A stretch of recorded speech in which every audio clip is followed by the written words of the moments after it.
For my major project, I intend to create a dystopian film where a group of people create an experiment within the city to see the effects of extensive amounts of technology will have on people's everyday life. But over time this experiment goes out of hand and the people in power are not able to humanely stop the experiment, so they have to take drastic measures and destroy the city and everyone in it. The protagonist finds out about the reset and tries to stop it from happening, but it is unsuccessful. Through various tools like 2D and 3D animation, film, and EBSynth software, I have found a range of films that have inspired the conceptual and technical aspects of my project. These films mostly include sci-fi visual elements and dystopian ideas portraying slavery and world-changing events. I used my Canon 80D camera and a tripod to record my dad reading the script using natural lighting from the window. Then in Premiere Pro I isolated the face using radial mask and keyframing to track it. I exported the video as PNG frames and selected 5 keyframes to edit in Photoshop. In Photoshop I created a square brush and randomized its size and location using brush properties. I used layer masks, overlay and soft light blend modes to create a pixelized look over the face. I copied the settings to the other 4 keyframes. Next I imported all the keyframes and the original PNG files into EBSynth. I used the EBSynth tool to apply the edits from the keyframes to the rest of the frames in order to maintain the pixelized effect. I adjusted the weight between the keyframes and the video frames to get the best results. Finally, in Premiere Pro, I imported the AI-generated PNG frames and used the import sequence setting to blend the frames together. I changed the opacity to create a smooth animation. In Blender, I followed an in-depth tutorial that shows how to 3D model the inside of a train. Using different shortcut keys and modifiers like the mirror modifier, bevel, and arrange modifier, I was able to repeat, smooth, and make objects symmetrical on the train.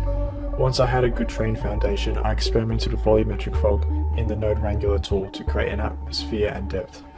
Using RenderDoc and Google Maps, I was able to download and use the 3D model of the harbour bridge in the city to add an environment around the train while it was moving. Using the noise settings in the Y-axis camera movement, I can add a fake camera shake to imitate the shaky movement of the train. Finally, while rendering out my train, I used another tutorial that used the compositing section, where I could add a chromatic aberration node and lens distortion node to make minor details for a more realistic look to the final render. I then set it up the green screen outside to film my protagonist onto the train. Using the Ultra key, I was able to remove the green screen background and create the illusion that she was on the train in Blender. After that, I UV unwrapped the inside of the mesh of the train so I could apply different textures to all the surfaces. I used different nodes to adjust the colors and brightness of each texture. In the VFX tool in Blender, I used the black tape that I spread around the green screen as motion tracking dots so I could parent the movement to the camera onto the train and simulate the exact movement of the footage. Google Maps 3D view feature provides a realistic 3D perspective of cities.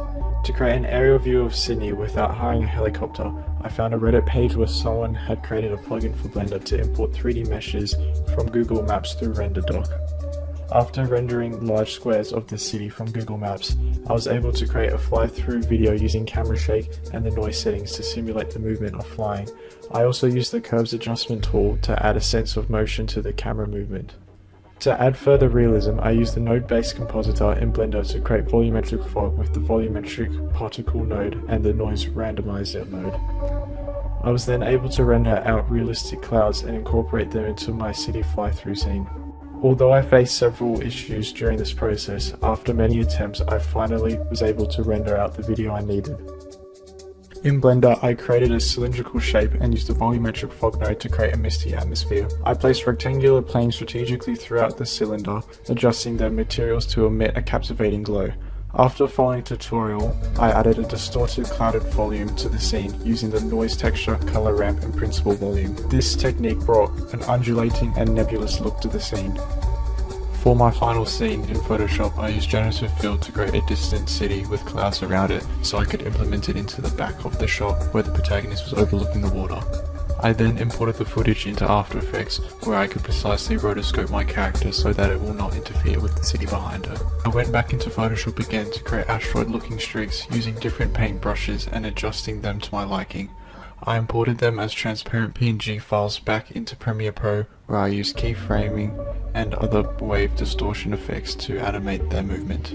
To create a holographic watch effect, I imported the footage into After Effects where I used Mocha AE plugin to motion track the position of the watch and applied it to a null object. Using the fractal noise effect and the CC fast radial blur, I was able to imitate holographic projection. To create the countdown timer, I used the slider effect and applied a code to imitate a countdown.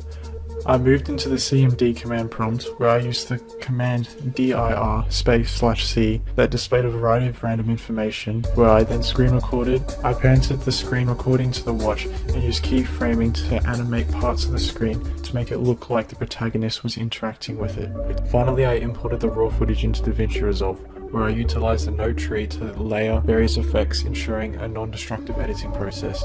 I also leveraged the different settings in the color wheel to achieve a cinematic visual quality for the final product. In summary, I've successfully crafted a visually captivating and technically impressive film by seamlessly combining 2D animation, 3D animation, and live action footage. Through meticulous planning, resource utilization, and the expertise I've acquired over the years, I've maximized the available software and equipment, created a highly engaging sci-fi film that not only captivates the viewer's attention, but also raises awareness about a potential dystopian future.